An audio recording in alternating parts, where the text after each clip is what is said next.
Texas Lutheran University. Hi, I'm Ashlie Ford with Texas Lutheran University. Today I'm joined with Dr. Temple Grandin. She's a best-selling author and a professor of animal science at Colorado State University. She's internationally known for her work with autism awareness and sharing her personal story of living as an autistic person. Thank you so much for joining me. Well, it's good to be here. Good. And I'm also very much into my work in animal science. And I work in the meat industry. I've worked in the construction industry, many other different things away from autism. And I've worked with a lot of people out on ranches and skilled tradespeople that I know are a little bit on the spectrum. And I think it's very important, especially for these kids that are on the fully verbal end of the spectrum, to develop an area of strength. Autism's an important part of who I am, but being a scientist is my first identity. How do you explain autism to people? Autism is a developmental disorder that ranges from the brilliant geeks and nerds out in Silicon Valley, socially awkward, but really smart. That's the very mild end of the spectrum. They're undiagnosed and like to avoid the labels. Einstein had no language till age 3. He'd be probably labeled autistic in most schools today. Then at the other end of the spectrum, you got very severe kids. Intellectual impairments, epilepsy, maybe they have difficulty dressing themselves, like severe motor skills problems. So it's an extremely big spectrum. And I get asked all the time, what do you tell parents if a kid's diagnosed? If the child's very young, 2, 3 years old, and they're not talking, the worst thing you can do is nothing. I don't care what the diagnosis is. If you have a 3-year-old that's not talking, not socializing, not interacting with people, you've got to start working with that child. Now, ideally, it should be a therapist that's trained in ABA and methods like that. But if that's not available, then you need to go to the church, get some grandmothers, know how to play with kids, teach them turn taking, start teaching them words. The important thing is you got to engage these kids. You can't just let them sit in the corner zoning out. You call this early intervention? Yes, okay. And every scientist in the autism field agrees, earlier we can start working on these kids, the better. And they need about 20 hours a week of one-on-one interaction with the right kind of adult. And what I have found is some people have the knack. They know just kind of how hard to push these kids. You also have got to teach them how to take turns, how to wait and take turns in a game. When you were growing up, can you talk a little bit about how you learned some of these things in your experiences and what that was like? Some of it was old-fashioned 50s upbringing. And in the 50s, manners and things like that were taught in a much more systematic way that kids are not getting today. And I like to call it teachable moments. Okay, how do you teach tail manners?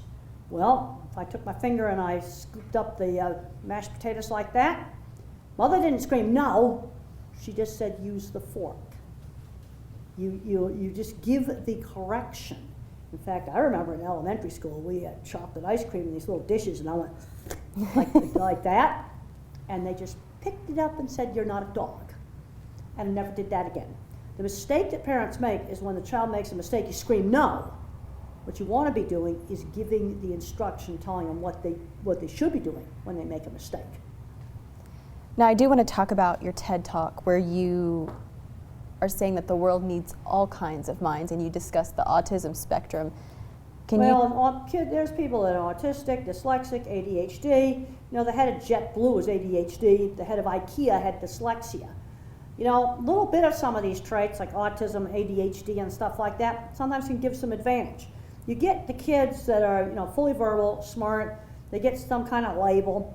They often have uneven skills. They're going to be good at one thing and bad at something else in school. I was good at art and drawing. So in my work in designing cattle facilities, I used my art and drawing ability. Algebra, that was impossible. I'm concerned today about all the emphasis on algebra. You have to have algebra to be a veterinarian. I don't know what veterinarians use algebra and calculus for. They do need to have old-fashioned 50s up through 6th grade math. Taught the old-fashioned way, they need that. Another kind of mind is the pattern thinker, the mathematical thinker. This is your engineer, your computer program guy. These kids often have some trouble with reading. So you got this little third grader that's good at math. Don't make him do baby math. He might need a college math book, and I don't recommend putting him in high school. He can do the college math book or the college math program in the third grade classroom, but he's going to need some help with reading. And then another kind of mind is your word thinker. They know all the facts about their favorite things. And you need to take the thing the kid's good at and build on it. Choir and music and band, those are great activities for a lot of these kids. But I'm seeing too many kids today where they're not learning basic skills like shaking hands. I don't know how many kids at meetings I've taught how to shake hands, greeting people. Well, when they're 10 years old, they need to be church ushers. And then you need to get some people in the congregation to come in and absolutely interact with them. Because when I was 8 years old and my mother had a party, my sister and I had to be party hostess. All the kids had to do that, and you learned social skills. Now, you've also said before that your brain thinks like a Google image search. Well, I think everything is a picture. It's sort of like you put a keyword in, and I get pictures. It's sort of like, Google for images. Now, Google for images lays them all out like on a light table. Now, my images come up sequentially, and the HBO movie showed that correctly. It's also associative thinking. You might want to give me a keyword, I'll tell you how my mind works, and make sure it's something a little more original than house or car or something I can see in this room. Okay. Balloon. Balloon. I'm seeing a hot air balloon at a balloon festival in New Mexico. I'm now seeing balloons at a party, and I was afraid of them because they might pop. I didn't like balloons as a little kid because when they popped, it hurt my ears, and I was always afraid they might pop. And now I've gone from balloons to loud school bell that hurt my ears. So I've switched from the file folder of balloons to the file folder in my mind of loud noises that I did not like. How does the way that you think and see things affect your work with animals and how you're able to put yourself kind of in their shoes? Well, animals do not think in words. They're going to think in pictures. They're going to have emotions, sounds, smells. It's sensory-based. It's not word-based. And some of the very first work I did with cattle, I got down in the chutes and I noticed, well, there was a shadow, or there was a chain hanging down, or a coat on a fence. And animals would balk and refuse to walk through the chute and then take the coat away and they'd walk through the chute. And that seems obvious to me, but I did not know back when I first started, when I was in my 20s, that other people didn't think in pictures the way I did. I thought everybody thought in pictures. And when I wrote my book, Thinking in Pictures, back in the mid-90s, just as I was writing that, I got some of my first inklings that other people don't think in pictures, because I used to interview people about how they think. And now you did an interview with the Autism Research Institute a while back, and they asked you if you felt like your life was missing anything because you were autistic, and you said, what I lack in emotional complexity, I've made up for in intellectual complexity. What did you mean by that? Well, I really like to problem solve, use my mind to figure things out.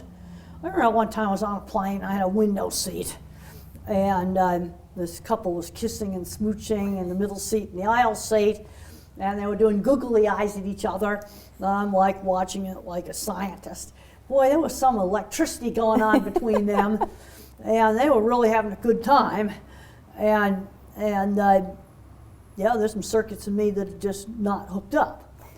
I think it's so important for kids that are geeky and different, whatever labels they end up getting, to get friends through shared interests. I was bullied and teased in high school, and the only places I was not bullied and teased was things like electronics lab, where we had peers doing the same interest, or it could be band, or choir, or art class, or maybe showing steers, FFA program, something where it's peers with a specialized interest. And now, what advice do you have for students who maybe have some form of autism and who are enrolled in college, and their parents on how to get through university? First of all, long before a kid gets to college, he needs to learn some job skills and working skills and things like being on time. And when I was in high school, I didn't do any studying. But when I finally got motivated to study, when I got to college, I got homework done and I got to class on time. And when I had trouble with math, I went to the math teacher and got help before I failed a test. You know, sometimes students wait too long. I'm seeing too many kids graduate from college, never had to learn any work skills. Mm-hmm. When I was 13, my mother got me into a sewing job. When I was 15, I was cleaning horse stalls. When I was in college, I did an internship at a research lab. So I had a lot of work experience, and volunteer work does count as long as it's on a schedule. And one really simple thing kids could do here, 12, 13 years old, is let's say it's a church social on Thursday night. You've got 50 or 75 chairs you got to set up. Then you take them down after the social over and you put them away. And it's your job, and you have to do it every Thursday night. There's a discipline and a responsibility to that. And we need to be doing that in middle school. Now there are some things when I was in college, I had a hard time socially in the dorm. Mm-hmm. There are some students who maybe they will need to take a lighter load, a little extra time on tests. You know, we need to start thinking about what is this kid capable of doing. I would estimate for the visual thinkers like me, the skilled trades might be a good place for some of them to go. Not everybody. I worked with a lot of brilliant skilled tradespeople when I was out in construction all the time with my equipment. Mm-hmm. You know, dyslexic millwrights, welders, people that built meatpacking plants, some of these quirky different kinds of guys mm-hmm. that would be labeled spectrum if they were young today. And they were really smart guys, and we had great times on those construction mm-hmm. projects. Well, thank you so much for joining me today. It's been a pleasure to speak with you, and I look forward to your talk tomorrow night. Well, thank you. For more information, please visit tlu.edu.